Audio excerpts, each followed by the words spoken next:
बेवहाय बिटिसि सरकारा माने बिटिसि एकर्डनि मोनसे बार्थडे आरोखि एकर्ड दिन बेवहाय बिराद सुबुं गौमा जागोन दा बेवहाय जोंनि बागुरुम्बा दोहौआव जायफ्रा बाहागो लादों दा बिथांमोनखौ जेन'बा आर्टिस्टफोर सेंग्रा सिख्ला जोंनि दामग्रा देग्रा मोसाग्रा आरो जोंनि करिय'ग्राफार्स एक्सपार्ट कमिटि दा बिथांमोनखौ हांख्रायनानै माने मान बावनो नागिरदों दा बेनि थाखाय आङो जोबोद गोजोननाय मोन्दों करिय'ग्राफार्स जानानै एक्सपार्ट कमिटिनि जानानै दा ओंखायनो जोंनि बिटिसिनि मानगोनां चिफ हाग्रामा महिलारि बिथांखौ आरो गासै माने सरकार आरो EM MCLA बिथांमोननिसिम आंनि गोसो गोरबोनि माने मोजां मोननाय खुसि जानायखौ आङो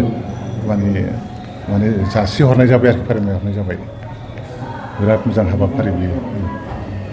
गासै निउस पर्टेल नोंथांमोननिसिम रोजा रोजा माने साबायखर आरो अननाय मोजां मोननायखौ जासिदों आरो गासै खोनासंगिरि नायगिरि रायजो राजा नोंथांमोननिसिमबो आंनि गोसो गोरबोनि अननाय मोजां मोननायखौ जासिहरनाय जाबाय आङो मुस्रि बारलांफा नार्जारि आङो माने जिहेथु बागुरुम्बा दोहौनि माने प्रग्राम बेनि करिय'ग्राफार हिसाबै आंखौ सायख'नायलाय आं खालामनाय जादों दा बेफोर हाबाफारियाव करिय'ग्राफ हिसाबै बाहागो मोननायाव आं जोबोद गोसो गोरबोनिफ्राय गोजोननाय आरो खुसि मोनदों आरो जाय बिथांमोनहा आंखौ माने सायख'दों बिथांमोनखौबो आङो रोजा रोजा साबायखर होयो थांनाय बोसोराव जुलाइ दाननि सिगां जोंनि माने दुलाराय बर' हारिमु आफादनि मोनसे एगजिकिउटिभ मिटिं जादोंमोन जोंनि बे क'क्राझार बागानसालियाव जोंनि मावख'आवनो दा बेवहायनो माने जोंनि दुलाराय बर' हारिमु आफादा माने बे बागुरुम्बा दोहौनि करिय'ग्राफखौ माने आंखौनो थांखिनानै माने बिथाङानो खालामनाय जाथों होननानै रेजुलेसनखौ लानाय जादों दा बेनि थाखायबो आं आफादनिसिम हारिमु आफादनो रोजा रोजा साबायखर होदों दा बे हाबाफारिखौ माने 2022 बे मायथाइयावनो माने आगोलनि जोंनि बिटिसिनि चिफ मानगोनां प्रमद बर' सारा माने वर्ल्ड रेकर्ड खालामनो होननानै गिनिस वर्ल्ड रेकर्ड खालामनो होननानै सानलायनाय जादोंमोन दा बेखौ नोजोर बोनानैनो माने बागुरुम्बा मोसानाया गोरोबनाय गैयैलाय बड'फा हाउसआव माने दुलाराय बर' फरायसा आफादनि माने दैदेननायाव लोगोसे बर' साहित्य सभा जों हारिमु आफाद एक्सपार्टफोरखौ लानानै ओमफ्राय दुधनैना एसे गोरोबा जानायलाय बिथांमोनखौ लेंहरनानै माने मोनसे इउनिफर्मिटि खालामनो थाखाय वार्कशप बानायनाय जादों साननै दा बेवहाय साक्सेस जादों बिथांमोनहाबो गोजोनलांदों बेनि उनावनो काजलगावआव माने बे बागुरुम्बा मोसानायखौ मोनसे इउनिफर्माव लाबोनो थाखाय जोंनि माखासे माने मा होनो बेखौ एक्सपार्टफोर माने मा होनो बेखौ इन्सट्राक्टरफोर जा सायख'खानाय दङ बिथांमोनजों लोगोसे गोरों मोसाखावरि दामगिरि बिथांमोनखौ लेंहरनानै साननैनि थाखाय माने वार्कशप बानायनाय जादों लोगोसे दांथलनि खोला थानाय हाजोआव माने बेहाय दुलाराय बर' फरायसा आफादनि दैदेननायावनो मोनसे 100 जननि बारा मोसानाय मोनसे शुटिं खालामनाय जादों भिडिअ लानाय जादों आरोखि बेनिफ्राय फैयै फैनानै उनावहाय माने गोजौ लेभेलाव माने आसाम सरकारासो खालामनाय जासिगोन होननानै माने डक्टर हिमन्त बिश्व शर्मा मानगोनां जोंनि आसामनि चिफ मिनिस्टार बिथाङा बे दायित्वखौ लाबाय होननानै जों खोनाबाय आरोखि दा बिनि उनाव माने एसे थाहाबनाय जाबाय आरोखि माने आसाम सरकारनिफ्रायबो मोजाङै इनफरमेसन होनो हाया जोंबो खामानि मावनो हाया दा गोसोआव सानलायनाय माने बागुरुम्बा मोसानायखौ मोनसे वर्ल्ड रेकर्ड खालामनाय बे नोजोरजों जोंनि रायजो राजा आरो हारिमुनि आर्टिस्ट बिथांमोनहा सानलायबाय थानायल' जाबाय आरोखि माखासे समाव बिथांमोनखौ बिनि उनाव 13 जुन बेवहाय माने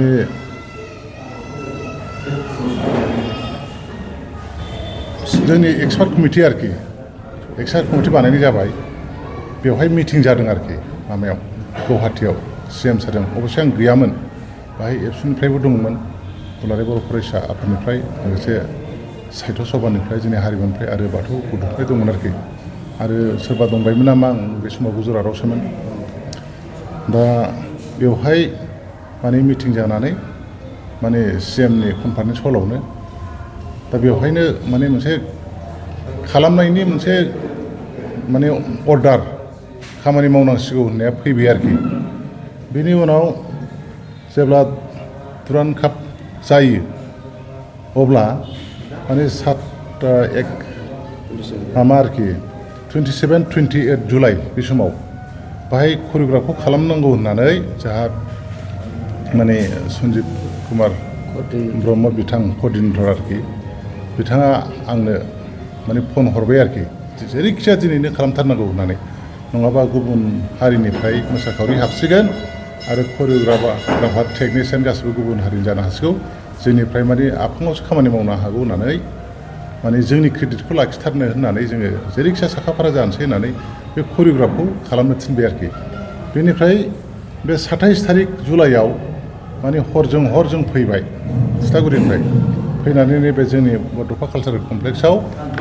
जमा जाबाय आरोखि दा नै अस्ताद उफुबाला मोसाहारि दं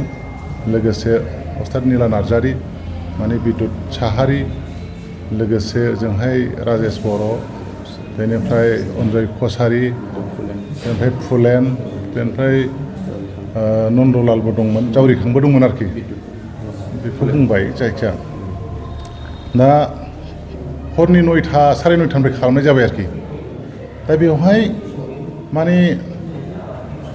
माब्रैहाय एफा बुरजा मानसिखौ जों बोरैहाय गोरोबहोनो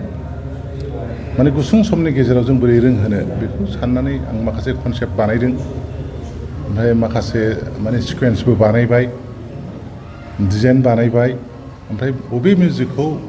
बबे सिकुवेन्सआव जों सोनो बबे डिजाइनाव सोनो बेखौ साननानै आङो अर्डार होबाय ओमफ्राय लोरगिनि जोंहा मोसाग्रा गथ'फोर दंमोन माखासे बिथांमोनहा मदद होबाय मोसानायाव बे समाव एकदम बिराद गरम आरोखि नैबे हल सिङावथ' जों जायगा मोनखायाखै कारेन्टबो गैया बे दरखं हाबग्रा माने बे माबायावसो ग्लासनि बे मोनसे रुमावसो जों थानानै खालामबाय आरोखि ओमफ्राय फारि फारि खालामलांनानै जोंहा उफुबाला बिथांमोनहा माने नट खालामबाय दा बिदिनो बेखौ कमप्लिट बे 16 मिनिटनि मोसानायखौ माने 4 घन्टा जों खालामनाय जादों आरोखि 4 घन्टायावनो बे सिकुवेन्सआ कमप्लिट मिउजिकआबो जोबबाय आरोखि दा बेनिफ्राय जों 2टायाव न' फारसे जों गिदिंफिनबाय आरोखि दा बेनिफ्राय दाना इन्ट्रेन्स जों बोरै एन्ट्रि बोरै हाबजेनगोन एफा बुरजा मानसिया बेखौ अखानायै 28 थारिखआव माने गथ'फोरखौ बे आगोलनि माने मोसाखानाय गथ'फोरखौ लानानै खालामनाय जाबाय बेखौ आधा घन्टानि गेजेराव खालामनाय जादों आरोखि दा बे एखे जिनिसखौनो खालामबाय खालामखांनायनि उनाव दाना 31 आरो 6 थारिख बेयो माबा आरोखि आगष्ट फैबाय दाना बेवहाय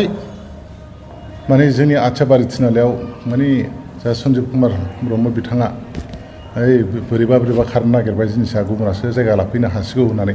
जोंहा माने सासे बिराद गिदिर करिय'ग्राफार दं आसामनि बेहाबो माने आंखौ फन हरो आं फुरा 1000 जन आर्टिस्ट हरगोन होननानैबो बुंबाय आरोखि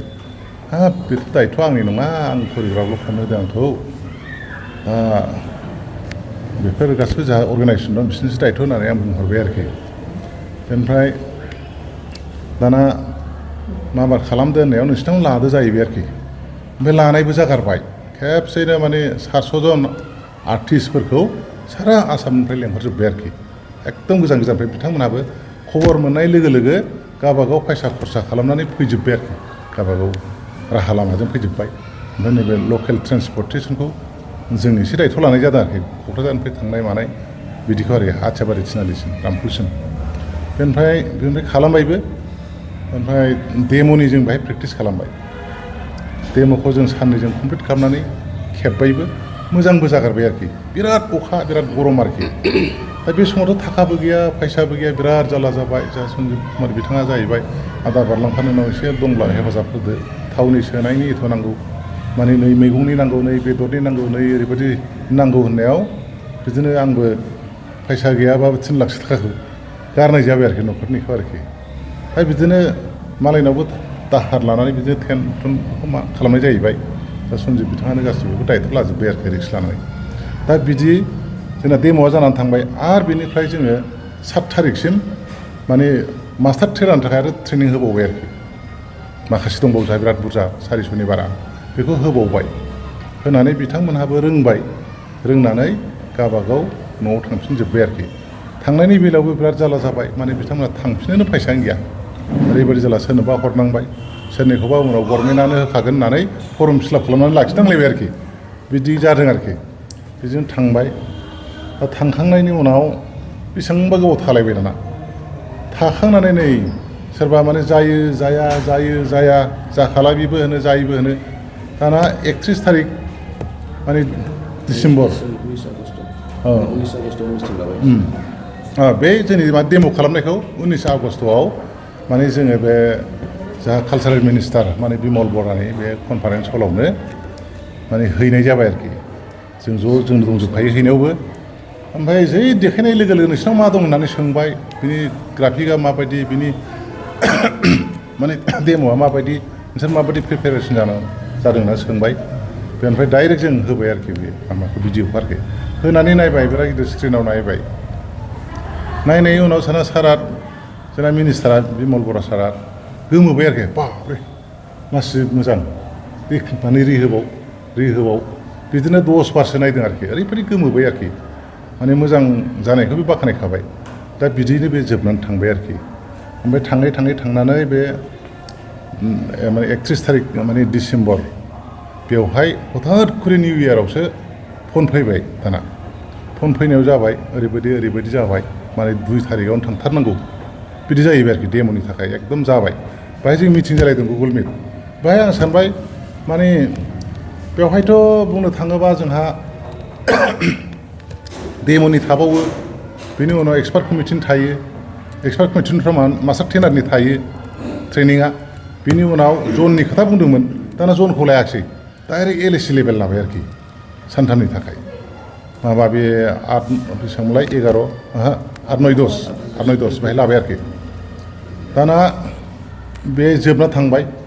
बेवहायबो प्रेक्टिसखौनो मोनाखिसै ओरैबायदि एन्ट्रि खालामनाय मानाय माने सोरबा एबसेन्ट सोरबा माबा ओजोंहाय गोजौ गाहाय नायनाय खानाय नायनाय दा बेफोरबायदि सेलेक्सनावनो आरो टाइम थांबावबाय आरोखि ओमफ्राय जा मोनदों बेखौ जों पारफेक्ट खालामदों जोंहा मोनसे बियाब आरो दख'रा आरो गामि बे नाम दोनदों आरोखि ग्रुप बेखौ जों एडजास्ट खालामनाय जादों आरोखि जोंनि दाना डिस्ट्रिक्ट लेभेलबो जायाखिसै डाइरेक्टसो जों डेम' खालामहैनांगौ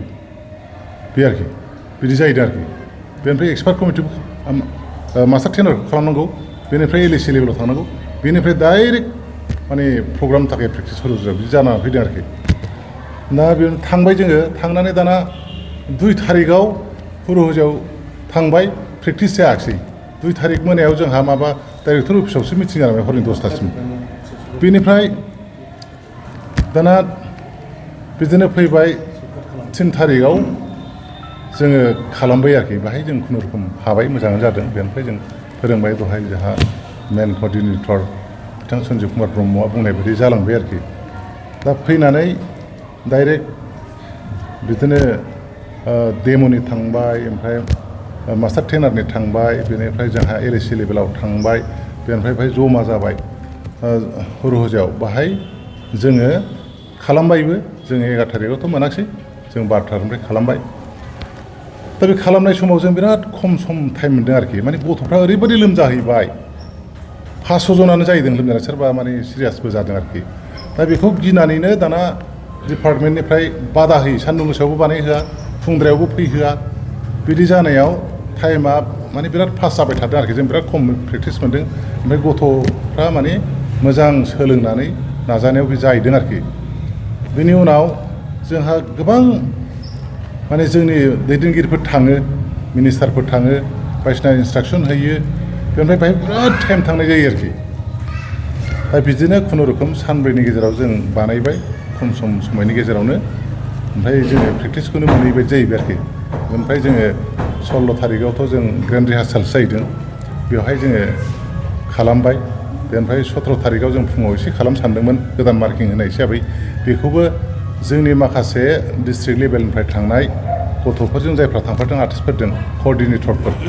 माने फुङाव खालामनो होनाया 1ता गाहामावसो सहैबाय दाना प्रेक्टिसानो जायाखिसै ओंखाम जानायजों माजों टाइमा थांबाय बेनिफ्राय दाना मा जाहैखो सान्दुं गोसायाव एसे खालामबावनोसै होनबाय बाहायबो लोमजायो होननानै खालामहोआखिसै डाइरेक्ट प्रग्राम खालामहोयो बे आरोखि बेनि गेजेराव जे प्रग्रामा मोजां जादों माने जोबोद साबायखर बेनि थाखाय माने जोंनि भारतनि मानगोनां माने प्राइम मिनिस्टार जोंनि श्री माने नरेन्द्र मदि सारखौ जों मदद होनांगोन आरो बिसोरनि इन्सटाग्रामनि गेजेरजों सारा प्रिथिबियावनो खेबसेयैनो माने ओरैबायदि रोजा रोजा माने क्रर जोंनि माने नायगिरि बिथांमोनहा नायदों आरो बिराद माने मोनसे डिसिप्लिन भाबै माने हारिमुनि गेजेरजों बर'आ माने सिनायजादों सनमान मोनदों दा बेनि थाखाय जोबोद जोंनि देरगाथाव बाथ्रा आरोखि ओंखायनो जोङो जोंनि हारिमुखौ जोङो अरायबो माने फोजौलांनांगोन लाखिलांनांगोन आरो बेफोरबायदि स्कपखौ जों लाबाय थानो रोंलांनांगोन आं बेखौ हास्थायदों आरो लुबैदों आरोखि दा ओंखायनो आङो गासै जोंनि प्राइम मिनिस्टार माने मानगोनां नरेन्द्र मदिजों लोगोसे जोंनि मानगोनां जाहा chief minister doctor Hemant Biswa Sharma सारखौ गावनि इनिसियेटिभजों बेखौ साक्सेस खालामनो थाखाय आङो साबायखर होदों आरो बिमल बरा सारखौ आं साबायखर होयो जोंनि कालचार मिनिस्टार लोगोसे जोंहा ओरैहाय जोंहा जोंनि मिनिस्टारफोर दङ हाग्रामा साराबो थांदों थुलुंगा हैदों आर्टिस्टफ्रा जोबोद मोजां मोनदों बिथांनिसिम जों मानगोनां सार माने बिटिसि चिफ हाग्रामा महिला रोजा साबायखर बावो आरो जोंहा प्रमद बर' आगोलनि माने चिफ जोंनि बिटिसिनि प्रमद बर' सारखौबो थांनानै थुलुंगा हैनायनि थाखाय रोजा रोजा साबायखर होदों लोगोसे जोंहा आसामनि माने आयेन आफादनि स्पिकार मानगोनां जोंहा माबा मा होनोमोनलाय जोंहा बिस्वजित दैमारि बिथांनिसिमबो रोजा रोजा साबायखर आरो लोगोसे EM सारमोन थानाय जोंनि बिटिसिनि बिथांमोननिसिम आरो जोंनि दल संगठनफोर गासिबो गुबुनफोर रायथार एकाडेमि एबसु आरो साहित्य सभा बाथौनि हारिमुनि गासिबो जोंनि दैदेनगिरिफ्रा नुजाहैदों आरो बेनि अनगायैबो जोंहा गोबां फिसा फिसौ आरो संगठन पलिटिकेल पार्टिफोर दं बिथांमोननि दैदेनगिरि बिथांमोनहाबो नुजाहैदों आरो थुलुंगा होदों बिथांमोननिसिमबो रोजा रोजा साबायखर थाबाय जोबनायाव आङो जोंनि रायजो राजा आर्टिस्ट एक्सपार्ट कमिटि बयनिसिमबो आंनि खुलुमनायखौ जासिहरदों बिमा बिफा गार्जेनफोरनि बिथांनिसिम खुलुमनायखौ जासिदों जोंनि मिडिया बिथांमोननिसिमबो आंनि खुलुमनाय मोजां मोननायखौ जासिहरदों दा आरो बै जे स्टुडिअ बिराद रिक्स लानानै बे माने 100थानि बारा माने ट्रेक बेफोरखौ जे मोनसे मोनसे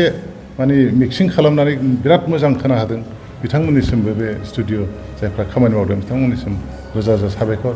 आरो जोंनि आर्टिस्ट जाय गार्जेन हिसाबै रोजाबफैदों आब' सुलेखा बसुमतारी बे आब'निसिमबो आङो माने प्रग्रामाव थांदों आरो स्टुडिअआवबो मेथाइ खननानै लिड खालामनायनि थाखाय आब'निसिमबो रोजा रोजा साबायखर आरो गोमोथाव बसुमतारी बिथाङाबो स्टुडिअआव दामनायाव एसे नोजोर होदों हेल्प खालामदों बिथांमोनसिमबो आं रोजा रोजा साबायखरखौ जासिदों आरोखि दा आङो बेखिनिखौनो बुंबाय आरो साफ्रोमबो रायजो राजानो आं मोजां मोननायखौ जासिहरबावनाय आंनि बे दिनैनि बागुरुम्बा दोहौनि सोमोन्दै फंनैसो